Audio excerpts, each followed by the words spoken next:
Welcome to This Might Be Personal, Episode 10, Unclench. I don't really know what to do when I'm not fighting something, which is a weird thing to admit, because you'd think after almost a year of fighting, I would be thrilled to have nothing left to fight. And I am, I think. But apparently somewhere along the way, I got really good at battle. Give me a crisis and I have a plan. Give me a problem and I'll research it. Give me an appointment and I'll prepare for it. Give me a goal and I'll chase it. Tell me there's something I can't do yet and I will probably make it my entire personality until I can. But give me a perfectly ordinary Sunday? I'm realizing I might actually have to learn how to do that, because for almost a year, there was always something. The stroke, rehab, doctors and tests and questions, finding the hole in my heart, trying to close it, not being able to close it, trying again, getting back to training, driving, working, parenting, trusting my body, trusting my brain, trusting myself. There was always another battle. And when there's another battle, you don't really have to wonder what you're supposed to do. You fight. You put the cape on. You get up. You keep going. But lately, it's quieter. And I don't think my body has gotten the message yet. I've spent almost a year clenched. Sometimes literally, my jaw, my shoulders, my muscles, my hands, my whole body ready for whatever came next. And somehow my mind became the tightest muscle of all, always anticipating. What's next? What's wrong? What am I forgetting? What do I need to fix? What do I need to prove? And now I'm trying to figure out how to tell all of it, my body, my muscles, my mind, that maybe they can unclench. That we don't have to stand ready for impact all the time. And I am finding that surprisingly hard. Because fighting gives you something. It gives you a target. It gives you something to measure. In rehab, there was always a goal. Move this. Lift that. Do it again. Try it with your right hand. Faster. Longer. Try it without help. There was always something I couldn't do yesterday that I could try to do today. Progress had numbers. Recovery had assignments. Even fear had something I could do about it. Drive farther. Go somewhere alone. Try again. Prove that I could. And then eventually, you can. Nobody really tells you what you're supposed to do with that. On Sunday, Jackie and I built Legos. Jackie loves Legos, but not just any Lego set. Of course not. It has to be the big ones, the commemorative ones, the ones you have to build just right. The ones with so many tiny, intricate pieces that it takes at least 20 bags to complete the thing. His most recent set was the World Cup trophy.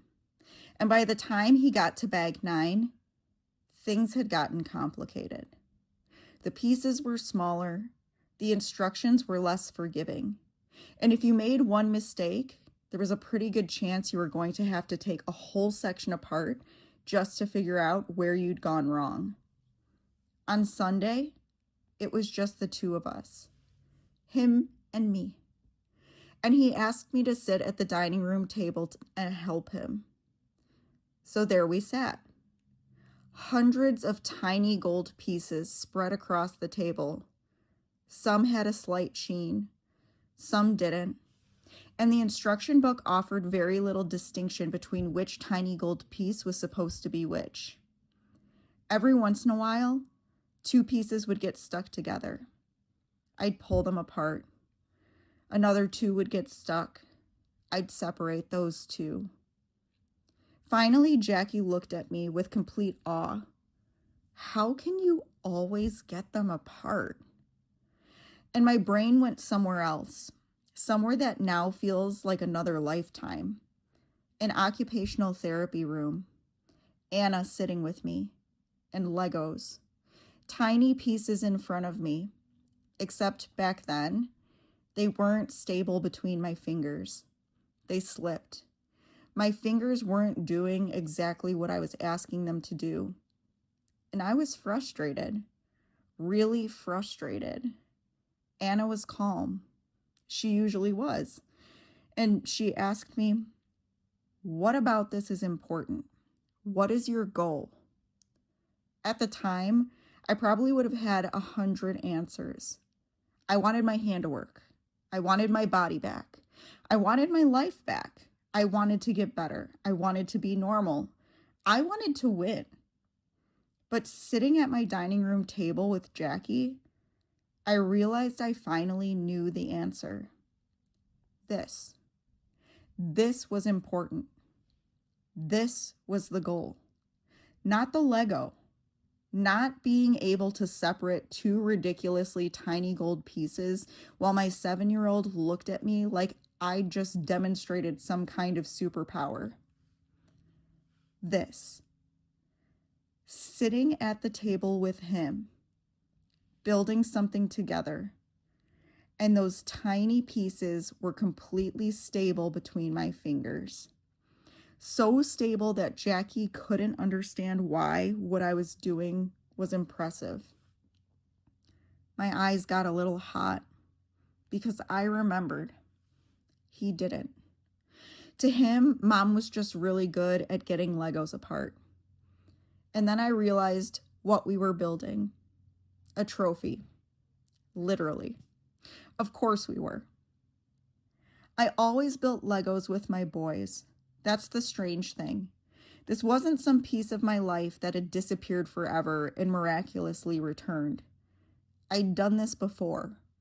A lot. But this time was different. Because once you've sat in occupational therapy trying to manipulate tiny pieces with fingers that won't quite cooperate, sitting at a dining room table, manipulating tiny pieces without thinking about it, becomes something else entirely. Sometimes getting your life back doesn't look like winning. Sometimes it looks exactly like your life. A dining room table. Your kid. Hundreds of tiny gold pieces. And nowhere else you need to be. There's another thing about Jackie's Lego sets. They have to be right. There's a book. There are instructions. This piece goes here. That piece goes there. And if you put the wrong piece in the wrong place, sometimes you don't even realize it immediately. You get 3 pages farther, maybe 5, and suddenly nothing fits. So you go backward, you find the mistake, you pull things apart, and you rebuild it correctly. There's a finished picture right there on the box. And I think I've spent a lot of my life treating myself like one of Jackie's Lego sets. Like somewhere there was an instruction book for the correct version of me. And if something didn't fit, I needed to figure out what I'd done wrong. Pull it apart. Fix it. Try again. Be stronger. Be thinner. Be more productive. Be a better mom. Recover faster. Handle more. Need less. Build it exactly like the picture on the box. Perfect. I've spent a really long time chasing perfect. And perfect is exhausting because you never actually arrive. You just find a smaller piece you put in the wrong place and start pulling things apart again. Then this year came along and absolutely destroyed the instruction book. My body wasn't following the instructions. My brain wasn't following the instructions. My life certainly wasn't following the instructions. Things happened that I couldn't work harder and prevent. Things happened that I couldn't make perfect. And I hated that. I fought it. Of course I did. First, I wanted the old version of me back. Then I wanted the recovered version. Then maybe an even stronger version. I kept looking for some version of myself that would finally make me feel like I had gotten everything right. Wonder Woman. Cape on. Flying. Perfect. And somewhere in all of this, something inconvenient happened. I started to like Amy better. Not the perfected version, not the recovered version. Me. The one who gets overwhelmed sometimes. The one who has learned that rest isn't the same as quitting. The one who has to accept help. The one who can drive herself into the city and feel ridiculously proud of it. The one who can lift something heavy and also know when it's time to put it down. The one who can be strong without pretending she's invincible. The one who has had to apologize, change plans, get things wrong. I like her, and I don't think I expected to. Maybe that's why unclenching feels so strange. Because if I stop fighting, what am I working toward? If I'm not fixing myself, who am I becoming? If perfect isn't the goal anymore, what is? And I don't think the answer is that I stop wanting things. I don't want to stop being ambitious. I like that part of me. I like goals. I like getting stronger. I like seeing what I can do. I like building things. I like chasing something that matters to me. I don't want less of that. I just don't want ambition to feel like an emergency anymore. I don't want every goal to become a referendum on whether I'm good enough. I don't want every setback to mean I failed.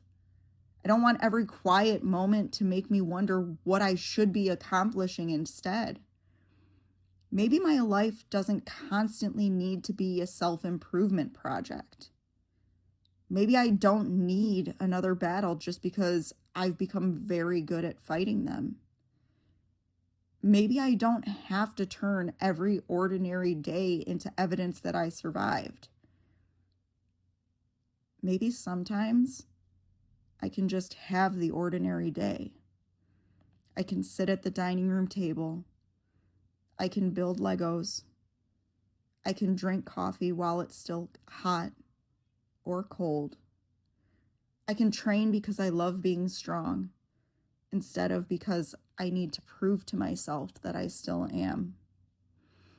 I can drive somewhere because I want to go there instead of because I'm testing whether I can. I can rest without calculating whether I have earned it. I can let my shoulders drop, let my jaw loosen, let my hands relax, let my mind stop searching the horizon for the next thing that's coming. Unclench. I've spent a lot of time thinking about capes this year, waiting for the wind to catch mine, learning how to fly again, watching it fall, watching it get shredded, wondering whether I had earned the right to wear it at all. But maybe there's another part of being a superhero that nobody puts in the movies. Eventually they go home. What does Wonder Woman do when nobody needs saving? I don't know. Maybe she takes off the cape. Maybe she sits at the table with her kid. Maybe she sorts through hundreds of nearly identical gold Lego pieces. Maybe somebody gets two pieces stuck together and asks her to fix it. And she does. Not because she's proving anything. Not because it's therapy or a milestone or anyone is measuring how well her fingers work. Just because her kid asked her. Maybe she looks down at those hands and remembers when they couldn't do it. Her eyes get a little hot, and she lets them. Then she goes back to building. Because I got so used to fighting for my life back that I forgot the point was to actually live it. I don't need to win every day.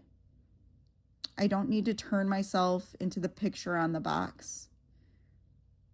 And I don't think I need to find the version of me who existed before all of this either. She's gone. Not in some tragic way. I've just lived another year. A really big one. And the person standing here now, she's not a consolation prize. She's not the slightly damaged version I ended up with because perfect wasn't available. She's me. And I like her. So maybe that's what comes next. Not another battle. Not another version of me to build. Maybe the next thing I have to learn is how to take off the cape. How to let my body unclench. My muscles unclench. My mind unclench. How to sit at the table where there is nowhere else I need to be. Because on Sunday, I sat across from my son with hundreds of tiny gold pieces between us. My hands were steady. He didn't know that mattered. I did. And for once, I wasn't fighting for my life back. I was living it. We sat there for hours, building a trophy. And maybe that was the point. I wasn't the trophy. I didn't have to win it. I just got to be there.